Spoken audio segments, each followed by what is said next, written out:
Once again, a very warm welcome from the Central Broward Regional Park here in Fort Lauderdale. We are into the last game of the night, and it's the second quarterfinal. After the Bears had registered themselves a place in the semi-final, the first team to qualify for the semi-final, and we'll have another one tonight before we can call it a day for tonight, and that's between Griffin and Yankee Royals. As Atlanta Griffin is getting ready to start. Two openers are out, and Yankee Royals are in the field already. Caught up with some time because of the third game of the night, which was the first quarterfinal. The underdogs got penalized for turning out late. They lost 6 overs. So we're still a bit behind schedule, but we've almost caught up with that. And it seems all is in readiness here now, as Rahman is ready to take up the attack from the southern end. And facing him is Sanju Bali. Short and wide, through the kitchen sink at that.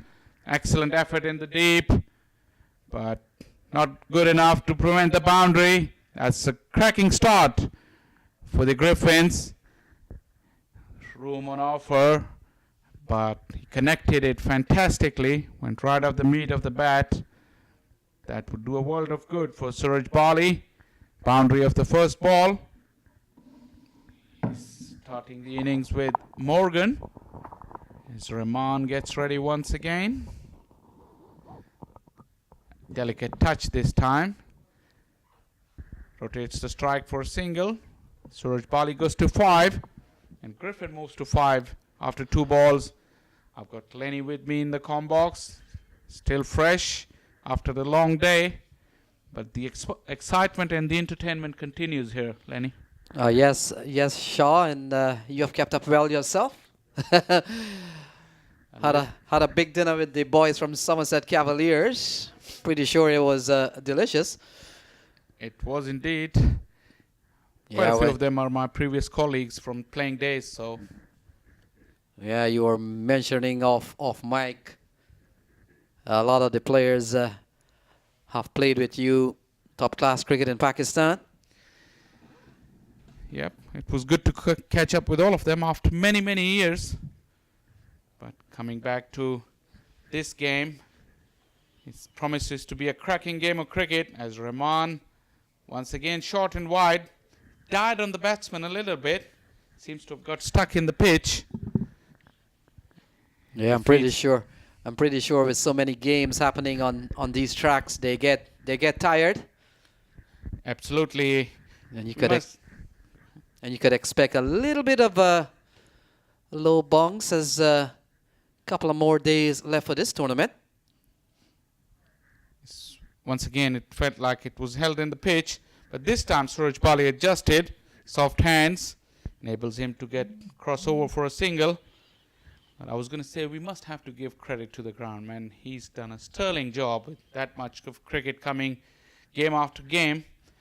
And as we saw in the day games, there was a very good carry, especially for the quicks of the Cavaliers. And it made for interesting game and interesting viewing. So ball cracked away through the offside. That's a lovely shot. And Suraj Bali picks up his second boundary. It's 10 for none. What a shot through the offside. With an offer, and he just threw his hands at that. Terrific bat speed. Got it right off the middle again. He's looking at good nick. Slightly away from his body, but still made a very, very good connection. Yeah, he's been a top player in this area of town. He's always been at the US Open over the years. And while he's played for different teams, always a major player, whoever picks him. And he comes here representing Griffin at the Atlanta Griffin. And he's certainly one of their key players, one of their impact batsmen. We saw him in the earlier day. He got up to 39, I think. Well played 39. He set the foundation of that victory as well. Weathered the storm, as they say, and hard graft at the beginning and then cut loose at the end. That's the kind of batting you need sometimes on these kind of surfaces against these oppositions where you might not have it all the way. So you have to bide your time. That's what he did earlier. But this evening, he's got off to a rollicking start. Got a couple of loose ones, which he was able to put away quite nicely.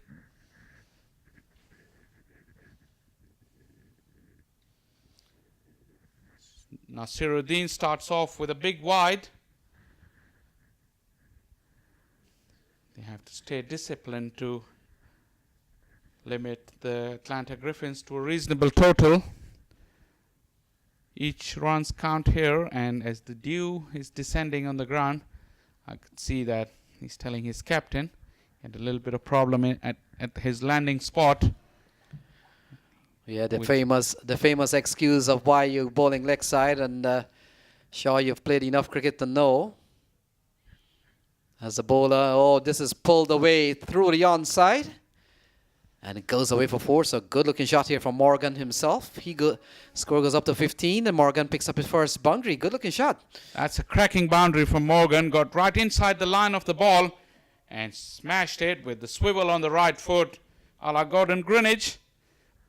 It was a cracking pull shot and really enjoyed by the crowd here. Morgan's got off with a boundary as well. That bodes well for Griffin. They're up to 15 now.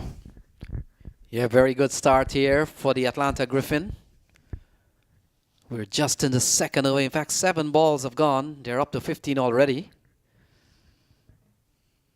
With both batsmen having struck boundary already. So good running here also.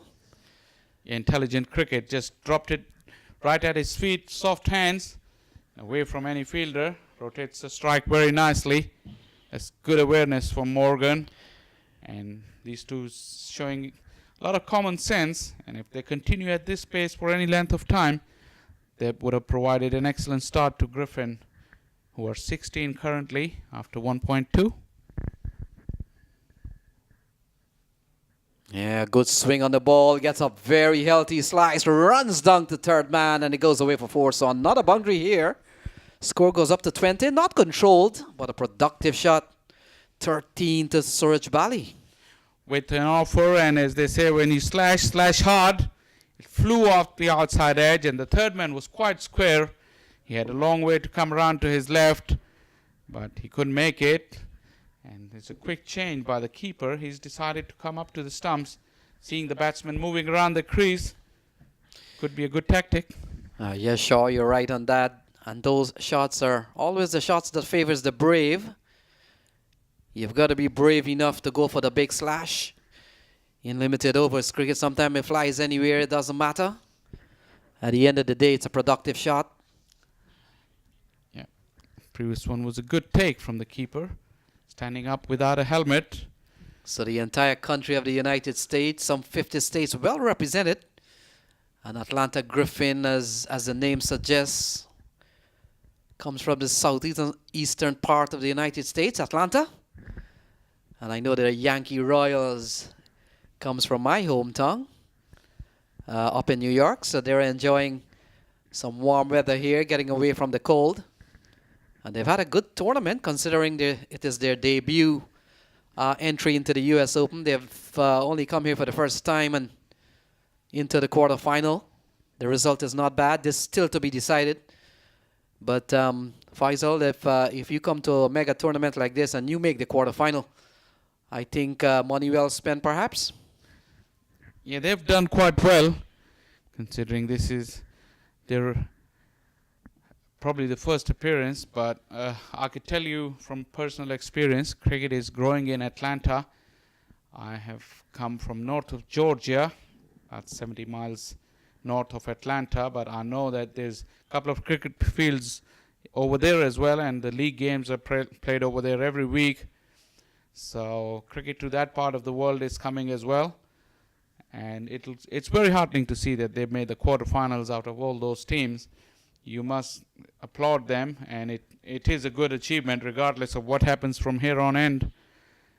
So, and after 2 overs, they're not in a bad position at all. 20 without a wicket, with Suraj Bali and Morgan getting away to starts. All they would want to do is now to capitalize on that and make a hefty power play for the middle order to come into some sort of platform to launch towards the end of the innings. So Morgan is on 6. Rahman will continue. Good swing on the ball. Morgan gets the ball up to mid-on. Can't score. And so we've already seen our first semi-finalist. Shaw, California Beer is the first one to qualify into the last 4. And then by the end, perhaps another couple of hours or so, we'll have another one decided here. So it's dwindling down. Yep, sloppy bit of work in the deep, conceding an extra run. Has been a good over so far up to that point from Rahman. But he's conceded 2 runs without much of his own fault. But looking at Morgan at the crease, he looked very, very balanced in his stance and seems to have a good platform to launch into some big hits. Sometimes there's a lot of batsmen who move around the crease a little bit too much. Morgan is not one of those, very stable. As he went for the big one, big hee-haw, missed it. Rahman was appealing, but the umpire moved away. That was a good delivery. Looked pretty straight to me with a little bit of shape as well. Hit him on the back leg. Could have been quite close, Lenny. Yeah, the boys from New York is putting up a good show. They've made the quarter-final, and you look at what's happening here. They've held their own against the Atlanta Griffin so far. We've seen some tidy bowling here from Rahman. Seems to induce some good swing here. Batsman not being able to negotiate. In fact, in the over so far, we've only seen 2 runs. This is the third. No, how many? 20? Is this a full game? No? Nobody given us any information. Okay, let me check. So Morgan is driving well straight down the ground. He beats the man at mid-off and it goes away for 4. So that's a good-looking shot here from Morgan. He goes up to 12. It's 26 for none. Lovely shot. Excellent shot. And as we were talking about his balance earlier in the over, it's not one of the easy shots, but look at his balance and the bat swing. Straight down where it came from. The bowler was found ducking for cover rather than trying to take that catch because it was sweetly struck by Morgan. He looks in very, very good nick. Moves to 12 of 10. 26 without a wicket for Griffin. Oh, that's an even better shot through square off the offside. And we'll run away here. Very fast outfield here at Central Broward Regional Park. So a couple of consecutive boundaries. And what was looking at a minimal on the 10 runs per over has now gone up to 10. Couple of boundaries. Good looking shot from Morgan. Yeah, once again, back-to-back boundaries for Morgan. He waited very, very nicely on that. There was a good shape on that and quite full. But Morgan waited and brought his bat just down at the very last minute. Got it right off the middle of the bat and found the gap as well. Excellent batting. I've been saying the quality is outstanding in this tournament. And Morgan, having looked at him for the first 3 overs, he looks right up there. He looks in very good nick. 30 for 3 after 3, halfway through the power play. Yeah, they've done well. They've done well to get up to 30. And, of course, there's a reduction of a couple of overs here, Shah. Yes, we were running behind the schedule, so time's been made up. So this is an 18-over-a-side game. As this one is launched in the air, down on one knee. Has he got enough? Well, it bounces into the fence. Didn't get all of it, but just enough for the ball to trickle down to the fence. And Suraj Bali is telling Morgan, what you can do, I can do better. Yeah, that's a good-looking shot from Tim Suraj Bali. He's very strong on the onside, and as we have seen from his early innings, he's gonna use the backward square leg area to great advantage. He likes the ball going there. Again in the air. Field is coming around. Will not get there. They'll come back for a couple of runs. So productive play again here from the batting side. And they've gone 6 in the over so far, 1-4 and 1-2. Suraj Bali's gone the aerial route again. This time he didn't time it as well as the previous one, but good enough to clear the infield. 2 more runs added to the total. And the flying start for Griffin continues. It's Nasiruddin. He's gone for 16 of his 1.2 overs. Ready once again. So Central Broward Regional Park in glory of its bright light here. Cricket under the lights. Excellent delivery and a terrific take from the wicketkeeper standing up. He's already shown some great skills behind the stumps. Clean collection. Good nifty footwork as well. Actually, Faisal, that's one of the top class keeper in this country. His name is Dihan Siddiqui or Nazmul Siddiqui. A couple of names that he goes by, and he's one of the top keeper. I'm not surprised. I'm not really surprised with the effort. He is really top class, and he's a top quality batsman too. So he's a good player here for Yankee Royals. Yeah, as you mentioned, he's go by a couple of names. Each of these names comprise Siddiqui. So let's go by Siddiqui for him. And as you're saying rightly, but you don't have to tell. When you look at him at his work, that's just enough of an introduction of how top quality professional he is. Excellent keeper. So ball taken on the pad, and what keeping up does to the batsman, it kind of restrict him a little bit. If you're a batsman who likes to bat out of your crease, you may have to just put that toes back or the foot back a couple of inches. Just make sure that you're not stumped. He's the one who took the initiative to decide to come up to the wicket after the first over, where batsmen were trying to maneuver and move around the crease. He's certainly been able to stop that. And the fact is, don't take the leg side. And this one is driven well. Good looking shot here from Suraj Bali. He gets through to long on. And the ball goes away for 4. He's up quickly up to 23. It's 40 on the board. He's got some moves as well, Suraj Bali. He looks like he's enjoying that. The 10 and over rate continues after 4 overs. It had been a very good over up until that point. Nasiruddin went for the Yorker, but Suraj Bali got underneath that and found enough of the bat, and you can see his moves, playing the guitar with his bat. That's nice to see. It's all about fun. When you play sport, you gotta love to enjoy it, and that's what Suraj Bali is doing, besides playing really, really well. Yes, Sean. The fact is, in between the overs, there's a sound system out in the park. We don't get to hear it too much because we're a bit enclosed. And so those music that he's strumming his guitar to is really live music by popular DJ out in the field. So it's not only cricket happening, there's also musical entertainment around the ground. We saw the cheerleaders earlier on the day, and we also saw our famous mascot making the round. So never a dull moment here at the park. So Dwayne Johnson comes into the attack.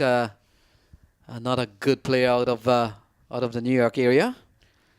Yeah, if our production team is watching, that could be probably one of the signature moments of the tournament, you know, with the music. And that's the kind of thing when you go online, these kind of moves become viral, and that can only bring more popularity, more fame to the event, which deserves it, because this year it's been organized in a befitting manner. Very enjoyable. So Griffin has made a very good start. They're going at 9.46, 9.5 runs and over. And you can't complain in the early stages of this innings, Shah, if you're going at almost 10 and over. No complaints at all. You haven't lost a wicket, and both of your batsmen, Suraj Bali on 23 and Morgan on 16, has had a feel of the ball already. Yep. Johnson was able to extract some extra bounce from an awkward length, though, as he once again bounds in, tries the middle of the pitch, beats the attacking intent of Suraj Bali, who came down the wicket to him. I think he got through the shot a bit too early. Excellent bowling from Johnson so far. Yeah, Johnson has had a good over. We've only seen a leg by, and certainly that won't count against his analysis. So Siddiqui makes a diving stop at the back there. He's a top-class keeper. 41 for none. Yeah, that was an excellent save off the inside edge. It was flying. He anticipated it quick, moved very quickly. Acrobatic dive. Stopped the ball with two hands. As Johnson continues his good work. Pressure building on Suraj Bali after all these dots. See if big shot is coming. And the fact is, Shaw just coming back here to Yankee Royals. They do have another top-class keeper in Imran Mazhar.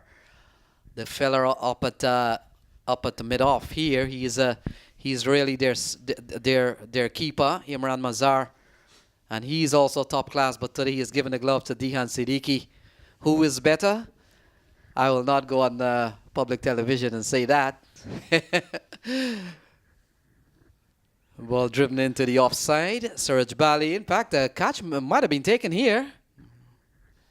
It's just a good save in the covers, and all the fielders rushed around to congratulate the fielder because it was struck fiercely by Suraj Bali on the bounce. Excellent stop. That was an awkward bounce right in front of him, but diving to his left.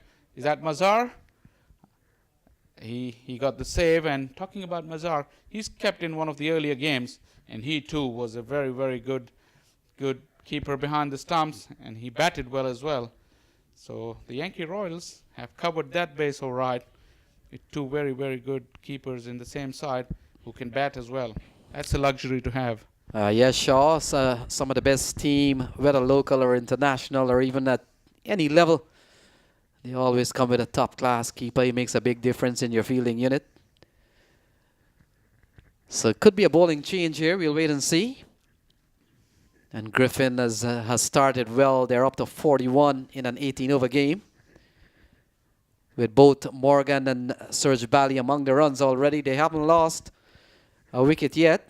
And seemingly they've given Griffin a very good start here. Johnson got off to a maiden over in his first over, one of the very, very rare occurrence in 2020 format. So he's put in start of a good spell. As you rightly said, there's a bowling change now from the northern end.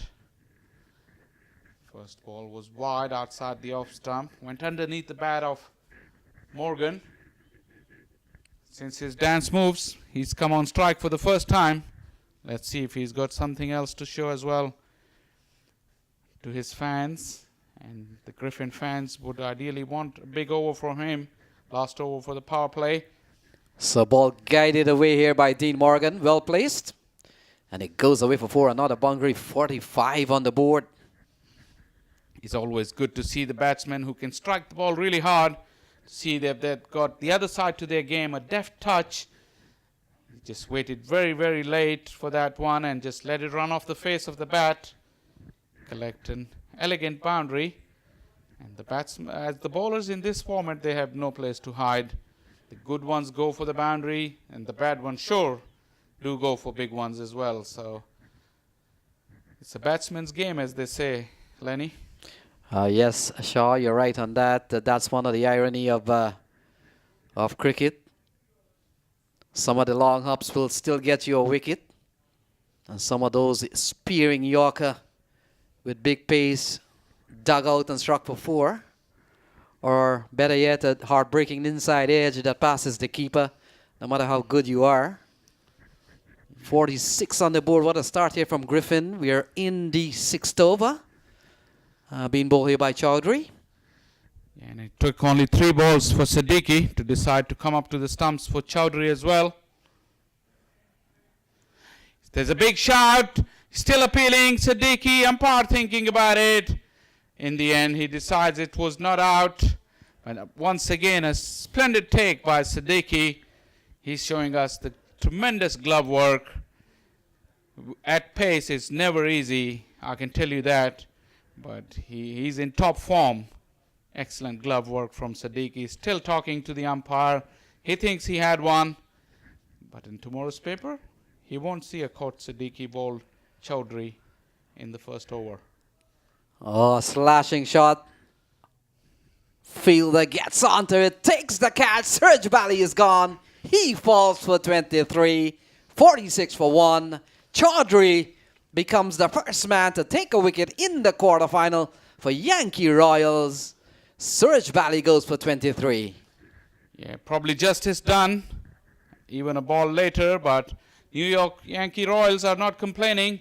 Look at the way they celebrated. They all rushed to the middle of the pitch to congratulate the fielder. And Chowdhury has provided the breakthrough. The dangerous Suraj Bali takes the long walk back. It promises to be an exciting battle. After first 4 overs, Yankees were 40 for no wicket. Sorry, Griffin were 40, but Yankees are making a comeback through Chowdhury. And he's bowled a good over, and now he's got the breakthrough as well. Yeah, not a bad contribution here from Suraj Bali. 23. He's given them a very good start. 46. So you can't complain too much. This is the second time he's been among the runs today. They've had a hectic day, Atlanta Griffin. And if we heard correctly, this is their third game of the day. So they've been playing all day pretty much. And Suraj Bali has been among the runs, posting 46 with your opening part, and not bad in T20 cricket.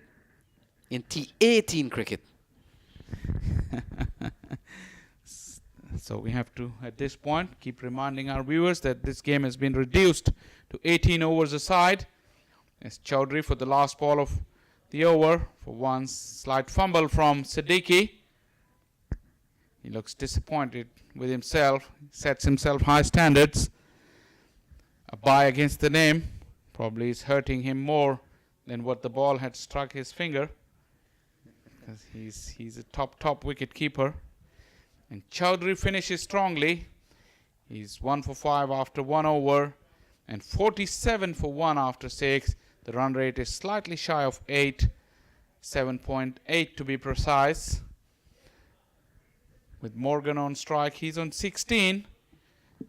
Irwin is the new batsman. Yeah, they might have been very happy they've seen the back of Suraj Bali. And you can't put a price on a wicket, so I'm pretty sure even if the scorecard reads 47 for 1, and the scorecard is telling us they're going at almost 8 and over, just to see the back of Suraj Bali would certainly bring a little bit of minor triumph to the proceedings so far, as Dwayne Johnson will continue. His first over was a maiden, so he hasn't given up a run in 6 balls, and you've got to say that's a splendid effort in an 18-over game. Oh, here we go. Commentator's curse. Yeah, we try to build him up, and then he responds with a wide. But you're right, his first over was quite good. He pulled the tide back for his team after the sensational start by Atlanta Griffins. Yeah, one of the thing about the leg side wide, you're really surviving on a very thin margin, and I'll tell you why. Outside the off stump, you can bowl a ball that is a yard wide, and the umpire may not call you a wide. But once you slide down the leg side, even half an inch, once it doesn't touch the equipment of the batsman, the umpires will quickly be inclined to call you a wide. So there's a big disparity on the offside and the onside. And I think part of the problem over the years, Shah, leg side bowling has always been termed hiding the ball or negative bowling. And so the ICC have made more of a standardized rule and say, well, once the ball goes down the leg side, we're going to make it a more uniform call it a wide. And that takes me back to the famous World Cup semi-final in 1979, Pakistan versus West Indies at the Oval. As we So the watch ball is dripped. Oh, a bit of misfeeling, and it will probably gone for 4. And what should have been at least only 1 ends up to be 4 on the boards, 52 for 1. A sloppy work in the deep. Johnson didn't deserve that, but it's conceded him 4 runs against his name. And Griffin's 50 has been brought up in the 7th over. Going back to that famous World Cup semi-final, Pakistan was chasing 293. And at T, back in the day, they had T in the one-day game, 60 overs aside. Tell you more about this after this ball. So in that game, when players went for T, Pakistan was roughly around 180 or 170 runs with only 120 to go with 9 wickets in hand. And with Zahir and Majid being together for almost 150 runs, Clive Lloyd and his men decided that they will come back to the leg side line, pack the leg side field, and eventually they got both Majid and Zahir down the leg side, strangled.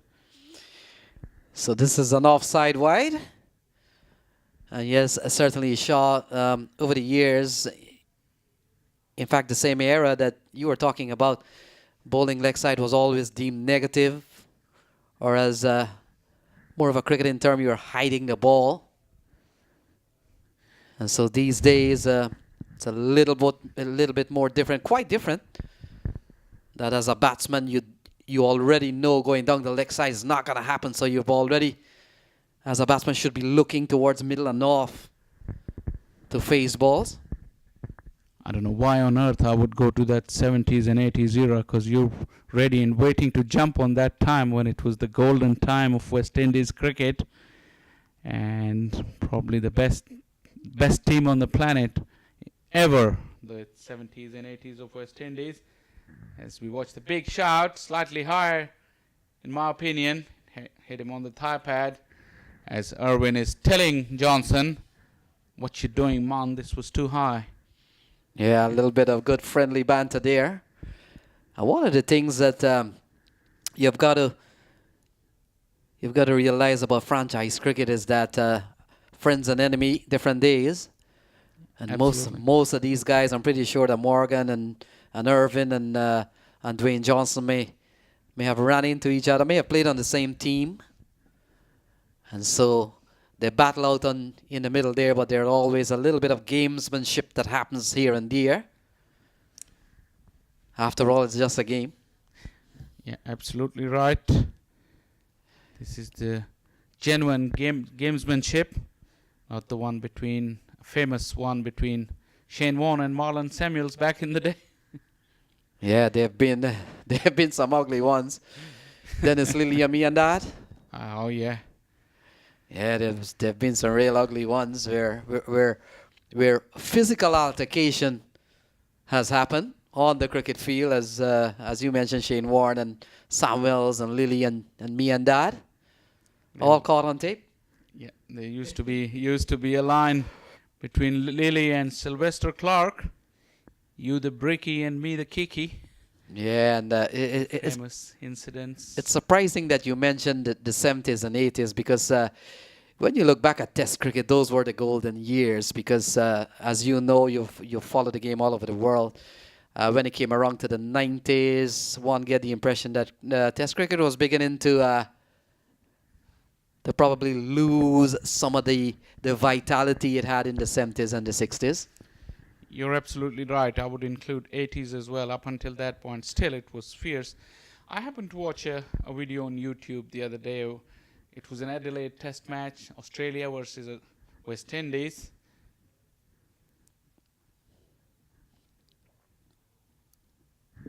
And in that video, Sir Vivian Richards came to bat at number 3, and the wickets were stumbling all over him, but it appeared he was batting on a totally different planet. He took on the likes of Lilly and Pascoe, and it was so fascinating to watch even today that I don't think that we can see that kind of battle or that kind of hard battle anymore. But Sir Vivian was, of course, one of the true greats. Yeah, well, one of the thing, Shaw, this one is driven well. Morgan picks up another boundary. He goes up to 29. It's 58 for 1. Good straight drive, straight on the ground. That's a lovely shot for 4. And the fascinating thing was that when Sir Vivian Richard got out after lunch, he'd only scored 75 runs. But if you watch the quality of that 75 runs, it is worth in gold. I mean, I cannot describe in words how fascinating the stroke play was under intense pressure. And it was truly, they're right. Test cricket is a men's sport. So cheeky single taken, and ball striking the stumps here from Chaudhry. And all his efforts goes for an extra run. An overthrow off the ricochet. And the score goes up to 60. And certainly Shaw coming back to the golden age, as we term it in Test cricket. First of all, that was the only cricket being played at the international level. So all the emphasis was on just white clothes and red ball cricket. No one thought of limited overs. T20 was never in the picture. And what we saw in the 60s or in the 70s or early 80s was passages of play that resembled what T20 cricket would look like these days. For example, Viv Richards, he played Test cricket as if it was a T20 game, played shots all over the ground. Desmond Haynes and Gordon Greenidge, they were both attacking players. Clive Lloyd, Rohan Kanhai, they played shots. Majid Khan, Zahir Abbas, Harun Rashid, they played shots all on any bowling. And the quality of the stroke play was amazing against some of the world's most fierce bowlers, and without much protective gear that we see all these today. I mean, with all due respect to today's cricketers, they are fantastic cricketers in their own rights, but if you look back at some of those passages of play, as you said, they were still fresh in your memory no matter how much time goes by. But when you watch him, you still feel the goosebumps and the neck, the hair stand on the back of your neck watching that fierce battles. Oh, that's part of the cricketing folklore that we love. But we are here in Florida, and US T20 is in full glory. Knockout stages. Griffin is 62 for 1 after 8.1 overs. And this man Johnson here he's bowling well. He's bowled 13 balls. He's bowled relatively well. He's only given up 7 runs, so the captain would be quite pleased with his effort. He has certainly hold on one end of the pitch. Johnson is the one who put the brakes on initially. Starts off with a dot ball again. He seems to bowl that heavy ball. He's just hitting into the pitch and not giving enough room for the batsmen to free their arms. Yeah, he's a quality player. In fact, he's a top all-rounder. He's a good batsman too. I'm pretty sure when it becomes his turn, wicket falls, and it comes at the right time here. Johnson was bowling well. Enough pressure has been applied. And Irvin goes for 1. Is 62 for 2, rewarded by a good wicket here, Shah. Yeah, some persistent bowling, some good pressure, and some discipline shown by Johnson, and a very, very just reward for him. He's got his wicket. He's got his man. He was appealing against him in the last over. This time he didn't need any help from the umpire. He hits the bullseye. And as they say, you hit, you miss, I hit, and Irvin celebrates. 2 wickets down now for the Griffins as the Yankee Royals in their huddle celebrate. 8.3 overs gone. Big swing from Irvin, yielding him no results, and Johnson winning that little battle. In the last few overs, we see that Morgan has been starved of strike, and the momentum that he's built in the earlier part of his innings is kind of stalled a bit, and that's resulted in the dip in the run rate for the Griffins as well, which is after 8.3 overs only 7.3, and at this rate they will only reach about 148 runs, which in a knockout game could be a good total, but after the kind of start they had, they will be probably looking at a few more than that. We watch the new batsman coming in. That's the informed man, Ebanks. He's been one of the mainstays of Griffins as well. He's a good performer. He's a very, very good professional at this level. Every time I turn up a US domestic game or the scorecards, and you see Ebanks, and he's always in the runs. And I hope I don't put bonkers on him. And for Griffin's sake, he needs to have a good knock here. So Rohan Ebanks. And straight away he's driving and driving well. Gets off the mark quite convincingly. Score goes up to 63 for the loss of Suraj Bali, who made 23. And Irvin, who made 1. 63 for 2. Couple of wickets taken so far. One from Johnson. And also we saw one from Chaudhry. So the bowlers among the wickets. Yeah, and sometimes the middle period after the power play, as we watch the next delivery, it's way down the leg side. And it's a wide, a little bit of indiscipline now, creeping into Johnson. And he wouldn't be very happy with that one. As I was saying, sometimes in the middle overs after the power play, it's hard for the batsman who's been striking the ball in the power play to change his gears and just build an innings towards a big finish. And that's the time where most of the wickets fell. And a lot of the times, between 8 to 14 overs, we've seen in T20 cricket where the innings fails off the rails and the team after a good start kind of lose their way. On the opposite side of things here on the pitch. We'll have to wait and see. Might have gotten an edge. And they come back, they scamper back for a couple of runs. So 2 runs off the bat of Morgan. Off the bottom edge, eluded the diving Siddiqui. A little bit of indiscipline from Johnson on the last couple of balls. One straight down the leg side. This was short and wide. And the score from Griffin, which had stalled for a couple of overs, is on the move again. Yeah, Johnson has given up quite a few in this over. In fact, he's given up 11 in this over by his standard. A very poor second over here from Dwayne Johnson. Is up to 72 for 2. Morgan has held his own on 37. And we'll have to wait and see what Ebanks contributes here to the Griffins' batting total. Atlanta Griffin having deciding to bat first after 9 overs. They're batting a 72 for 2. Yeah, the last ball of the over, the third man fielder seemed to have not picked the ball at all. He was standing and he started to move when the ball had gone past the 30-yard ring. And after that, he tried his best. But his dive, the desperate dive, couldn't save the boundary. As you rightly said, Johnson, last 3 balls of his over went for 10 runs, spoiling his figures, which were excellent up until that point. And once again, as I was saying, the Griffins' innings is on the move. With 9 overs gone, 74 for 2. They're scoring well above the rate of 8 per over. And with wickets in hand, if they keep consolidating for a few overs, they will have a very, very good platform to launch a big assault towards the later part of this innings. Interesting battle going on. Seesaw battle with Atlanta getting off the blocks quickly.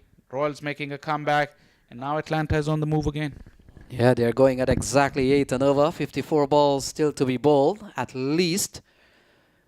And I'm pretty sure, well, can't say I'm pretty sure, but always there's wide. And so far, they've been quite disciplined on bowling no balls. And we've got to say, last night I was watching a little bit of the feed. The Adam Sanford team, perhaps one of the teams that really bowled quite a few no balls.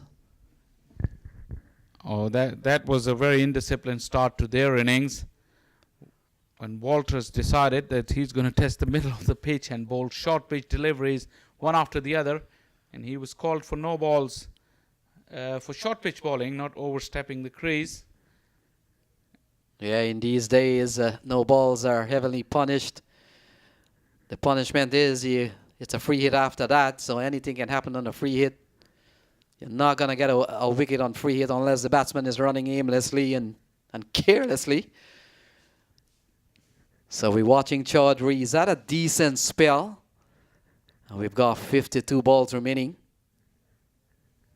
Ball slashed away through the offside. We'll only get a single as Rohan Ebanks. And over the years, Shah, when the name of Rohan comes up, it always reminds you of Rohan Kanhai.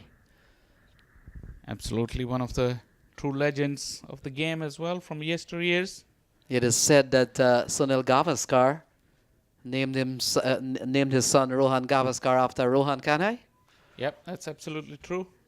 I heard him say many times. And Rohan Gavaskar himself, a very, very good player, did play for India, but it's yet another of those famous fathers' case where the sons couldn't make as much name for himself in the same field. Yeah. The son of great son Donald Bradman, same story. I'm pretty sure that if you're a cricketing family, can you imagine how many a slashing shot through the offside field. It comes around, too powerful for him.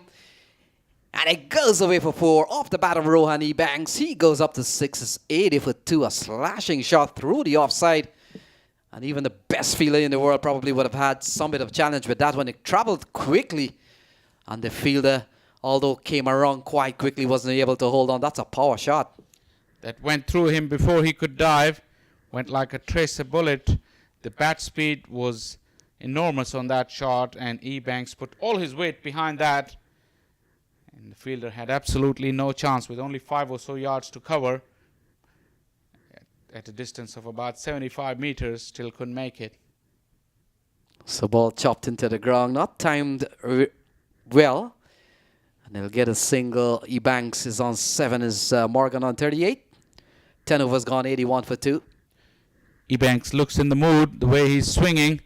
I think he's realized or he's assessed the conditions that he's got enough of a platform to launch from here. And if he could do that successfully, 10 overs could be very, very long period for the fielding side. So either they need to get rid of him pretty quickly or tie him down, which I don't seem it's possible with the kind of mood that Ebanks is in. So either or, we're for another interesting passage of play coming up in the last 8 overs of the innings. And that is quite fascinating viewing. The battle of bat and ball continues. And also you can add to the pressures of a knockout game to this one as well. Yes, Shaw, you lose. You get a chance to get some relief. But many 16 teams have already can start making the arrangements ahead to Hollywood International Airport or drive back home. You make it 17 because one quarterfinalist has already been knocked out. So you're right about that, Lenny. But as we were talking earlier, probably they've already booked in till Sunday, so they'll come tomorrow, enjoy the music here, enjoy the cricket, and watch who wins, and try and prepare against them for the next events. Yeah, the downside of live broadcast is that you don't need to come to the ground now. Yeah. So that's the downside of live television. 81 for 2, a bit of change over here as we see spin for the first time, is it? We could see a leg spinner here. I want to think that he's going to bowl leg spin.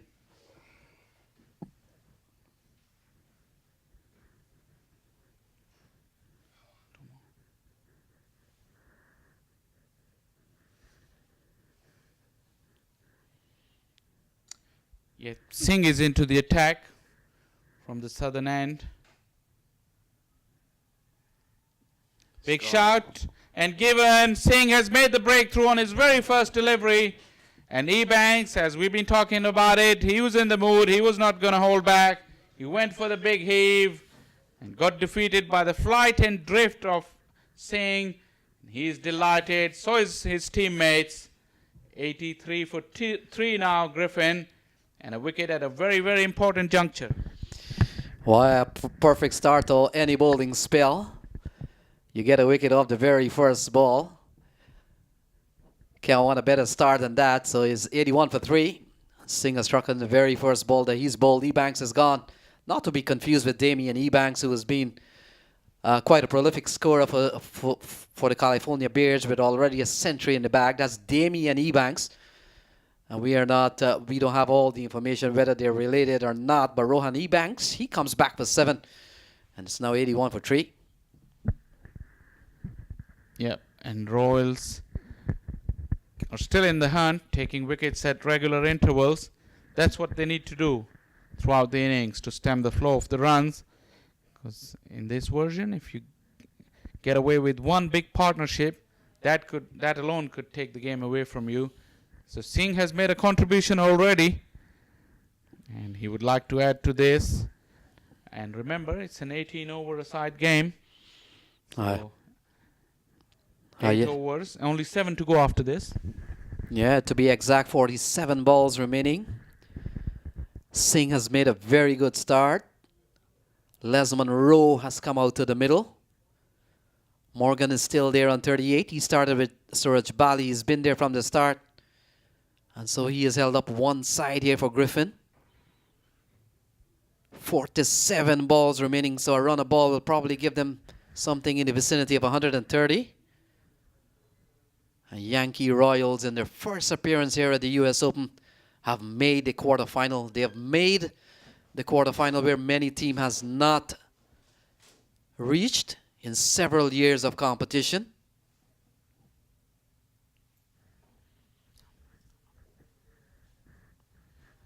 Once again, big shout. Singh appealing. This time nothing doing, says the umpire. Yeah, not a quality delivery here from Singh.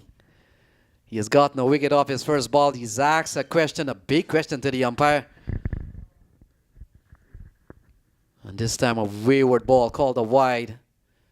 Might have been deflected here from Siddiqui. They'll scamper back for a couple of runs, so 3 will be added to the scorecard.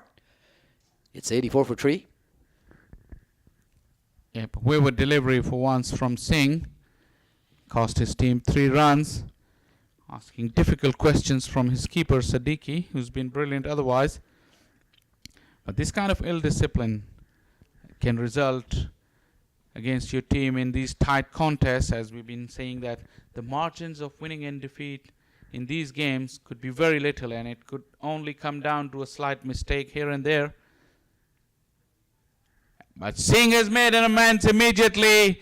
This time he's got through the defenses of Rowe, who was looking to launch him into the car corner, but that skidded off the turf and went underneath the bat of Rowe, and he's gone without troubling the scorer.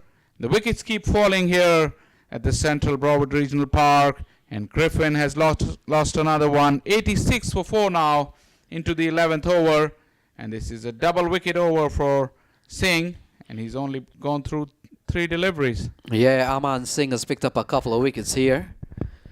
The score is 84 for 4, so Yankee Royals, they're fighting back here. And they do have a very good batting lineup, so it's going to be an interesting semi-final here.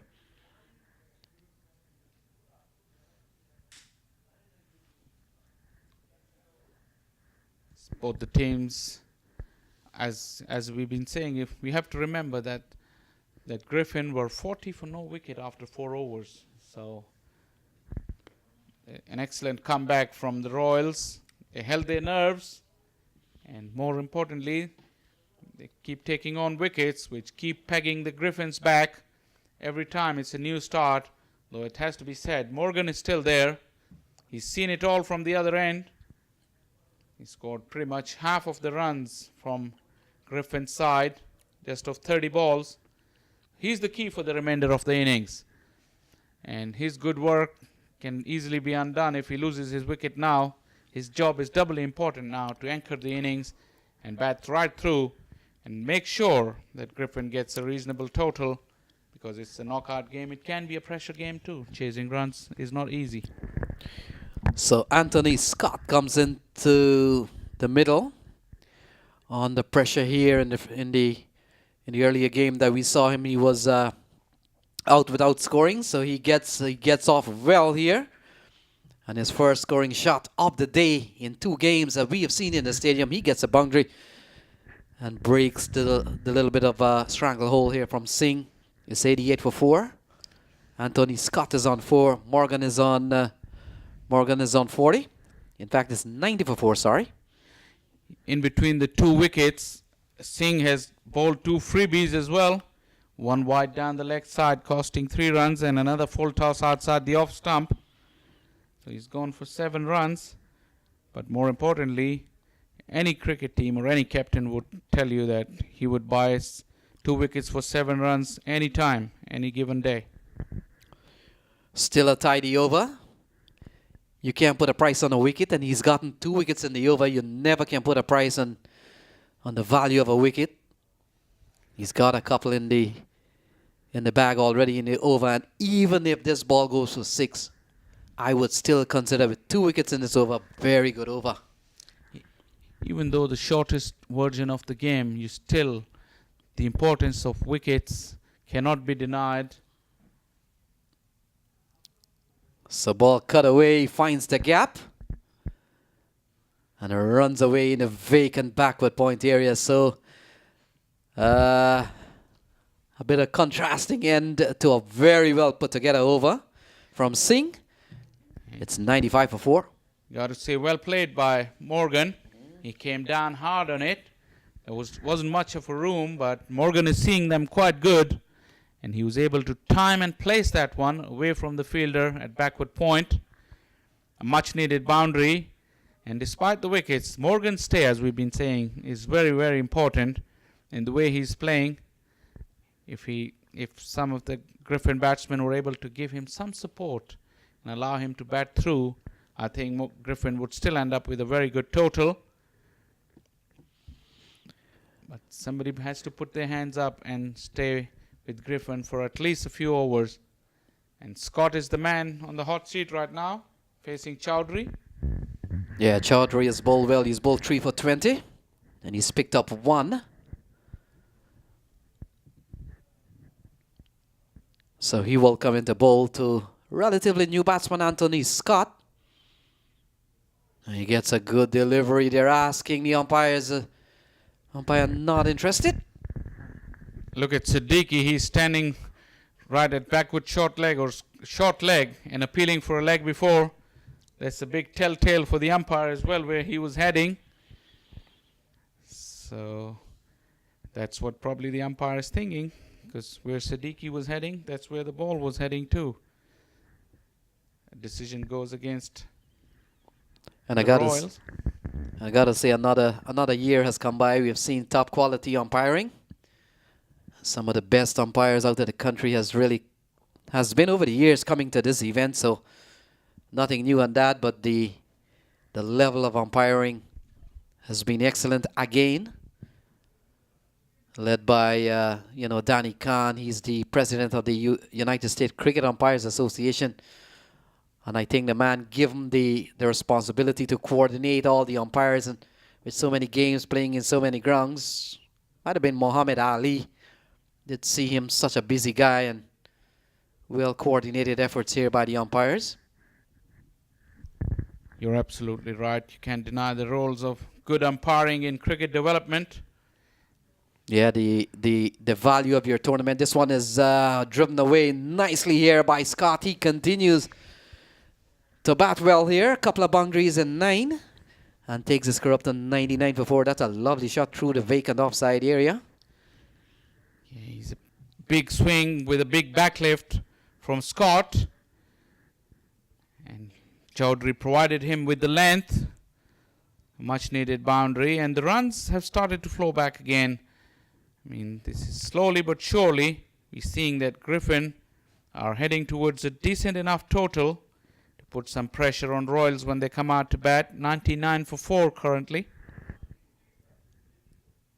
So we've got 38 balls remaining. So we can do our little math there. Run a ball. We'll take it up to close to 140. You get the impression coming into the last set of overs is always a little bit more rush or effort to get quick runs. They've only lost 4 wickets, so still lots of batting to come in 38 balls remaining. Yeah, with wickets in hand, they'll be looking at a lot more than run a ball. As once again a big swing, but field is well set. Third man is strategically placed. Yeah, this is another good over here from Chowdhury. Only 5 in the over. We'll have to wait and see what happens in the final ball. But fact is, he's bowling to Morgan. Well set batsman. He's batted well for 44 of 31 balls and has played some lovely shots. 7 fours in his innings. So he's been among the runs with Suraj Bali at the top. He's still there. It's 100 for 4. We'll have to see how Chaudhary restrict him with the final ball in his 4th over spell. We'll get a single, so in fact they'll come back for 2 now once you misfield in the deep. And a chance of a run out. And we'll have to wait and see. May not have grabbed the ball. That was sloppy all over from the Royals. First the sweeper, he fumbled, and then Chaudhary himself fumbled. But he's put in a good spell together. 1 for 27 of his 4. And the interesting thing is that the Royals captain has trusted him with 4 overs because only 3 bowlers are allowed to bowl 4 overs. So he was one of their trusted people to go through the 4 overs. And Chaudhary has done it well. Could have done even better if he had collected that ball and sent Scott on his way to the pavilion. Not to be though.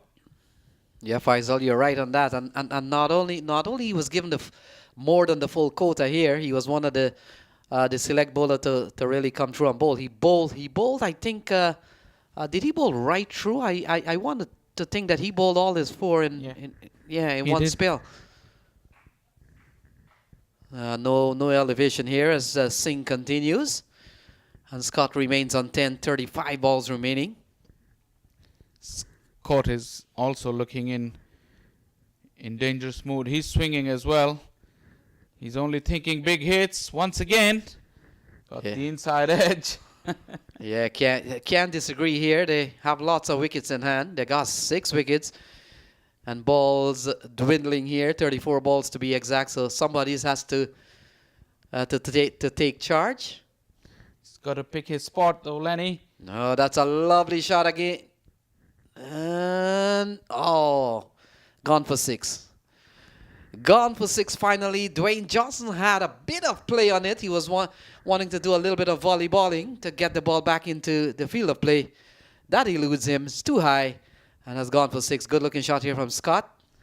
Long levers from Scott. That one was in his zone. Quite straight. He didn't have to drag it from too far wide from outside the off stump. That's the reason he got hold of it. 6 runs as the battle continues. Aman Singh immediately correcting his line, throwing it wide outside the off stump, which Scott had to fetch it to get to his favorite mid-wicket area. Not successful on that occasion. Good bowling here from Singh. Scott is rolling all over the pitch. I think he's got it off the inside edge onto one of his knees, the unprotected area. Yeah, the could kneecap. be painful. Or did he swing too hard and cramped himself? Either or, but it's always a funny sight on a cricket field where somebody gets hurt. It's only one who's grimacing in the pain and the rest of them are smiling. Yeah, looks like an inside edge. Yeah, I'm pretty sure that the umpires wouldn't be too happy with this little bit of interruption. They've already started the evening with a little bit behind time. In fact, overs were cut just to make up for the finish here tonight. There's always a little bit of there's a cut-off time in which the lights could go off here in the stadium. I've been here 1 year and apparently the timer was set wrong, and I think it was set for like 10 o'clock and game was still going on. And in the midst of play, an entire stadium was blacked out. So they got to keep an eye on if there's a timer in which the light goes off. So it's 108 for 4 here. 31 balls remaining. And it looks like Anthony Scott is ready for battle.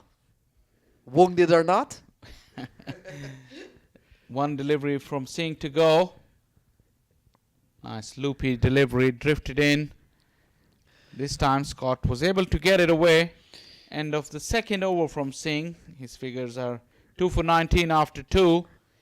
And at the end of 13 overs, 109 for 4 Griffin with 5 to go. Yes, Sean. 9 years ago, 9 or 10 years ago, he could have called for a runner. Not anymore. That's one of those things that has recently been changed again. So wounded or not, you got to run for your own runs. Yeah, and you know, sometimes that works well for a batsman. Sometimes when now he realizes he cannot run, he's gonna swing for the fences. And on a good day, if things goes right, the ball goes to the fences, and then all of a sudden he became an aggressive batsman because of the little injury that he sustained and couldn't run. There's a famous incident where, if you remember, it stood for a long time the world record for the highest individual score in ODI cricket, Saeed Anwar. He got that against India at one of the baking hot day in Chennai in May 1997. But at the beginning of his innings, at around about 30 or 40 mark, he had to call in for a runner, and Shahid Afridi came to run for him after this ball. So what happened is Saeed Anwar, realizing that he couldn't bat for longer now, he started swinging to get to his 50, and then when he started to swing, he started to connect, and he kept connecting until he got out for 194. And Shahid Afridi always complains that, he says, I don't get enough credit for that innings because I run plenty of runs for him and I didn't get any credit for those runs. So some very interesting facts from the past. So ball tugged into the onside here. And Morgan is approaching another 50. We've seen several 50s in the stadium. I heard Rizwan Chima got a 94, and essentially a 94 is a big 50. Oh yeah, especially if you're following up after 100 in a 20 game. So we've got 28 balls remaining. Anthony Scott struck on the knee, it looked like. And Goss is called a wide ball going down the leg side. So the captain, Sushanta Goss, given the ball here or takes the ball. And so far 3 runs in the over. Yeah, he's good. An interesting looking action with very little run up as Siddiqui tries a back flick, trying to catch Scott off guard, off his ground. Would be very interesting because I think Scott was off the ground, off his crease, but the back flick went past the stumps. No damage done. So ball driven into the offside. They go through for 1. 27 balls remaining. In fact, 26 balls to be exact. It's been a good over up until now from Ghosh. Other than the wide, he's only conceded 3 singles. So a partnership of 29. No elevation, but he gets an edge, a healthy edge, and it appears Aman Singh, the fielder. Yeah, very good over at this stage of the game. The captain has only given up 5 in the over so far. He's took the responsibility to come to the business end of the innings. No sooner had we spoken about that, this one goes out of the park, out of the playing area. And so Anthony Scott helps himself with a big maximum here. He goes up to 25. It's 120 for 4 at the end of 14. 11 off the over from Goss. Yeah, he spoiled his over. And Scott, who's been swinging, finally gets one in the radar. And in the arc and out of the park. 4 to go, 120. Anything they get from here in excess of 150 should be a good run chase, because pressure situation and a knockout game, you're in it if you post a total like that in 18 overs. So as I said, it looks like a very, very close game. A seesaw battle, even through the 14 overs, you see both the teams have their ups and downs. So it bodes well for the remainder of this game tonight, because a close and exciting finish would really set it up for tomorrow's knockout games as well, as this is the last game of tonight as Singh is getting ready. So Aman Singh, he's bowled 2 overs. He's picked up 2 for 19. And he continues. Morgan is on 48. He's batted extremely well. Oh, big loose delivery. A pummel through the onside for a big six off the bat of David Morgan. He goes up to 54. He brings up his 50 in fine style. It's 126 for 4. Wonderful knock from Morgan.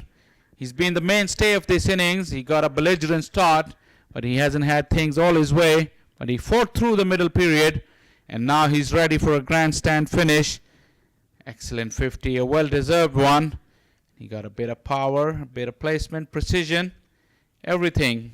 That's an excellent knock from the big right-hander from Atlanta, Griffin.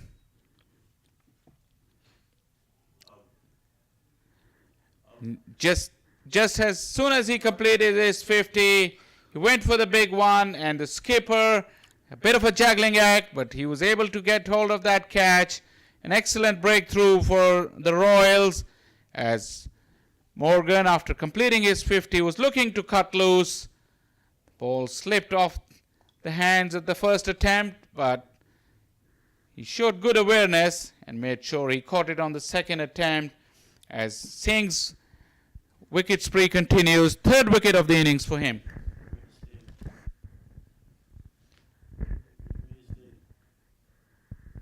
$126 for 4 now. Atlanta Griffins. Every time they look like they're getting away from Royals, Royals have been able to pick up a wicket. And the wicket of Morgan at this very important stage, where he was set to launch for the big assault after getting to his 50. He's been removed. And as we keep saying, as you've been saying, Singh might have gone for 25 runs in 2.2. He's got himself 3 wickets. That's a major contribution.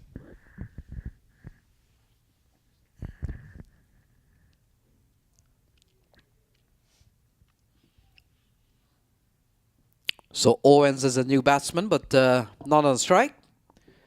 And Anthony Scott goes up to 26. So now he becomes the senior man. Little bit wounded, but he's in for the battle. Well, he's got 25 of 17 as he keeps swinging, but every time he connects, he lands the ball out into the banks. As this one is played quietly by Owens. He got off the mark straight away. 128 now, with only 19 deliveries left in the innings. Current run rate stands at 8.6. It'd be interesting if the Royals captain goes for the 4th over of Singh, as he's coming to the last ball of his 3rd over. Scott will retain the strike for the next over. 129 for 5 after 15. 3 overs to go. Owens is on 2 and Scott is on 26 of 18 deliveries. He's the key now for the remainder of the 18 balls. All right, so let's take a look at the batting card so far. Suraj Bali, he got 23. Dean Morgan, he got 54. Irving, he got 1. Rohani Banks, he made 7. Les Monroe, he was out without scoring. Scott is not out on 26. And Owens has just come to the crease. He's on 2. It's 129 for 5. We've got 18 balls remaining. Going to be a new bowler from the top end of the ground, as Chaudhary is bowled. He's bowled relatively well considering the context of what has happened here today. And we'll have to pick up the new bowler. Could be Rahman in the distance. We'll confirm that. Anthony Scott on 26. Oh, that eludes the keeper and will run away towards the fine leg boundary. And it's gone away for 4. So, big inside edge. Doesn't matter how they come, a productive shot. It's 133 for 5. Boundary of the first ball of the over always puts the bowler under pressure. As Scott, he's never stopped swinging. He got some in the middle, got some off the edge, but the main thing is he's still out there battling it out for his team. He's into the 30s now, as Rahman once again. That's a good call from the non-striker Owens. He was very quick off the blocks. Called Scott for a single. Scott responded. Each and every run counts at this stage. And 134 already with 10 balls to go in the innings. I'm not quite sure what would be the target of Atlanta Griffins, or what they would have taken at the beginning of the innings, but certainly 150 has a much better ringtone. Yeah, certainly a big psychological difference from 149 to 150. It's only a run away, but the mental advantage, it's a big difference from 99 to 100. That's what I was going to say, Lenny. One run in cricket sometimes has a lot more meaning that you may think, because sometimes a lot of people, I'll come back to this, as this time Owen tries a swing. He's in the deep. They've judged the runs quite good. Good running between the wickets. Excellent judge of a run from Owen this time. He knew that he didn't hit it good enough, and the fielder had a long way to come in before he can pick up and throw. Yeah, sure. They've got to put pressure on the fielder. And we were saying last night or earlier today, well, I wasn't here last night, so it had to be today, that as a batsman, you pressure the fielder. They make mistakes, even the best in the world. It's not an easy sight to know that a ball coming quickly to you, even the best fielder in the world. And you've got to pick up and decide where to throw. They always a little bit of fumble. And once you fumble in the deep, you've got to be able to come back for a couple of runs. This is a big ground by local standards, so you've got to get back quickly. In the air. Has he got enough of that? No, he hasn't, but helped out by the fielder. Sloppy work again and a wayward return. The wheels are coming off of Royals. They're not in that bad a position to do that, but the fielding has been leaving a lot to desire, especially in the night games when it's hard to grip. But Scott profits from 2 runs. Rahman might be feeling he's hard done by. Yeah, those catches at this stage of the game, it simply means that the team could get another 15 or even 20 runs. A wide distance from Rahman. Being betrayed by some poor judgment of catching in the deep there. See, it's like epidemic, the indiscipline, and it spreads. So that drop catch, Rahman dropped his guard and conceded a wide. Well, they will have to make up for that in their batting. They still have their batting turn to come. Not too long from now. In fact, 12 balls remaining here. So it's 142 for 5. Scott is on 20. He's played a good hand. And now Owens has gotten among the runs. He's 10 off just 6 balls. So very productive play so far from Owens. It's 142 for 5, 12 balls remaining. Yeah, he's playing a little cameo, giving good support to Scott, who's on 29 of 20 balls. Handy partnership developing. That was what Griffin needed after the dismissal of Morgan, and that's what they've got. Not without help from the Atlanta Griffin, from the Yankee Royal fielders though, but that's part of the game. You can always give so much credit to the bowlers and fielders, and also the batsmen, who it's not their fault if the catches are not being taken. They're in there, they're fighting it hard for their team. And 142, couple of good overs can swing the game either way from here, Lenny.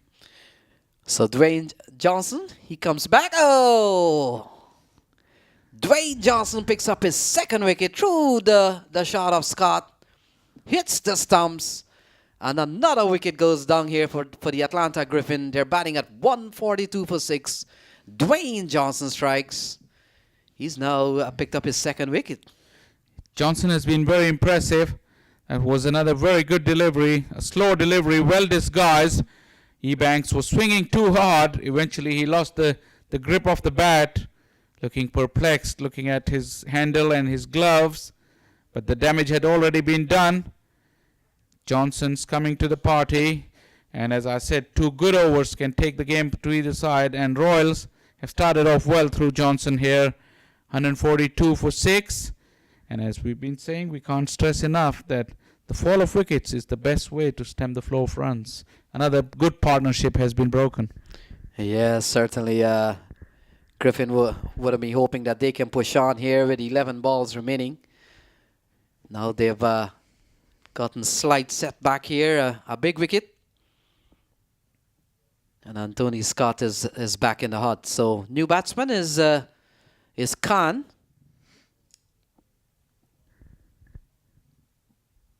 We've got 11 balls remaining. Dwayne Johnson makes a very good start to his 4th over, wicket off the first ball. And as a fast bowler or as a medium pacer or as a seamer, Shaw, nothing beats a bowler when he hits the sticks. Absolutely. That's the ultimate pleasure. Absolutely right, Lenny. Straight delivery, and when you hit the stumps, it just lifts your spirits as well, especially at the back end of the innings. And the fact is, even if it was heading to the stumps and you allow the umpire to probably get involved and to make the decision, it could go any way. Even the best umpires in the world, they get it wrong sometimes. As we see these days in modern day cricket in the review system. It's not an easy job umpiring. Not at all, but with the aid of technology, we're getting pretty good decision pretty consistently all over the world. Ball is driven here by Owens. They will scamper back for a couple of runs. Good running here, and a chance of a run out. He's gone. So it appears Khan has to go looking for a second run, and a good bit of throw from the man in the deep, well into the glove of Nazmul Siddiqui. He took the stumps apart, and the Atlanta Griffin has lost their 7 wickets. Take a look here, Shaw. Yeah, that's Owens who was running to the batting end. That was an excellent throw, but even better pickup on the bounce by Siddiqui. That's sensational piece of wicket keeping from him. He's been brilliant all night. To cap it off, he's got that wicket for his team. Excellent glove work from Siddiqui, and as I said, a wicket at any stage is really good. And that was another set batsman, Owens, who was playing a little cameo, 6 of 10. He has to walk back now, and with only a few deliveries to go, the Griffin have 2 new batsmen who's only played 2 balls between them. As we watch the replay once again, that was a terrific pickup on the bounce by Siddiqui. That surely lifted the spirits, because as that ball was hit in the deep, Johnson was showing his anger at the fielder for moving slowly into the ball, but the wicket keeper made up for that slowness with that excellent pickup, and it kind of gave new spirit as everyone started to celebrate. Johnson with another dot ball, a big swing from Kazim Khan. That ball was slow delivery, clearly defeated the batsman. White is the new man, and Johnson has another bowler who's been trusted with 4 overs by the skipper here, and he's bowled excellent spell as well. 3.5, only gone for 21. Top it off with 2 wickets. So the last ball of the night for Johnson. This punted down the ground, running hard. Just the 1 run. It's good teamwork from the Royals fielders, putting a lot of pressure and attacking the ball. So just the 1 to add 145 with 1 over to go in the Griffin's innings. And whatever they get from here, I think they still got a competitive total. You can't stress enough on runs on the board in knockout games. It's just a cliche, but believe me, it has got significance. And chasing down runs to get to another level in a knockout competition, the closer you get, the more pressure you come under if you keep losing wickets as well. So we're in for a terrific run chase, and we badly need this close encounter to set us up very nicely for the weekend. It's been a terrific day of cricket. Late in the day, still no stopping that one. So 145, 6 balls remaining, 18 over game. Oh, that's a good ball. That's very interesting. Bowler picked up the ball. He threatened to throw, and he realized the batsman was in line. He just aborted the throw, and the batsman knew that the throw was going to be made to his side, and he had already started to duck. But good on the part of Rahman, who never threw the ball. Yeah, the main thing, they crossed.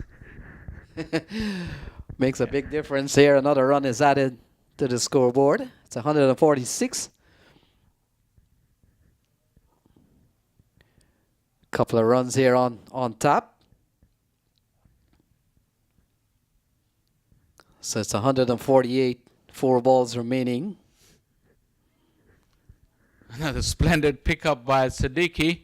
That was an awkward throw bouncing in front of him.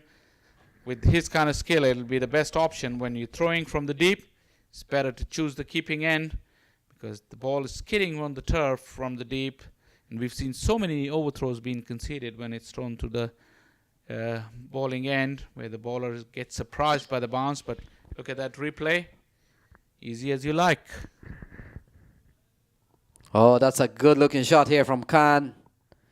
And that brings up the 150. Khan goes up to 6. And very psychological score of 150. It's on the board. It's 152. 3 balls remaining. Yep, Rahman's night isn't getting any better. That one was down the leg side. Allowed Khan to just help it on its way with fine leg up in the circle. No protection down there. Freebie. And Khan has helped himself to a boundary. And as you said, rightly said, the psychological barrier of 150 has been crossed. Still 3 balls to go.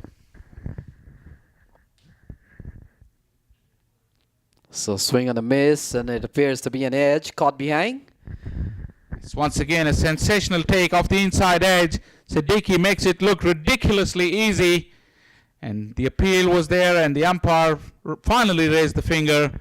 That was another excellent piece of glove work. He's been sensational all night tonight. And you could tell that a wicket keeper's contribution adds so much to the fielding side. As we have a look at it again.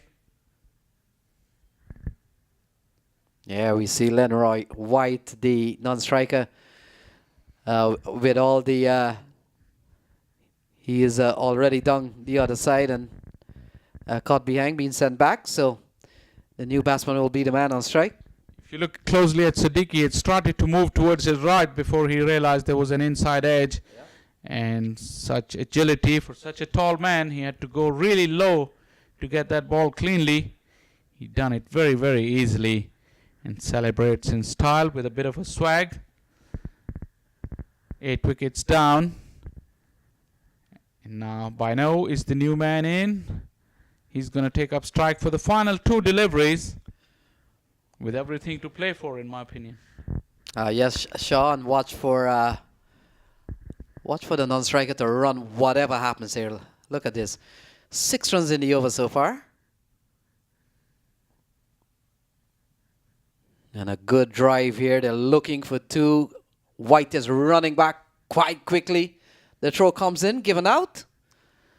And so 1 run out. So run out with 1 runs. It's 153 for 9. Yeah, he did the right thing though. He took the fielder on. He was hoping for a sloppy return. But for once, the throw from the deep was accurate. And it actually hit the stumps direct. Because the bowler let it roll on to hit the stumps. And that was an excellent piece of fielding. Right at the very end of the innings. A quick touch and turn around. That wasn't too bad from Khan.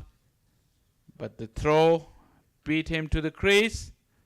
So 9 wickets gone. Only 1 run added off that ball. 8 runs off the over so far. And 2 wickets at the same time. With 1 ball to go, Griffin are 153 for 9.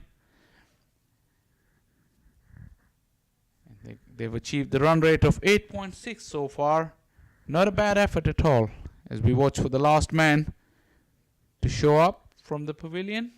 It's finally reached the middle. Yeah, good awareness from the man receiving the throw. So final ball coming up. The score is 153 for 9. Here we go.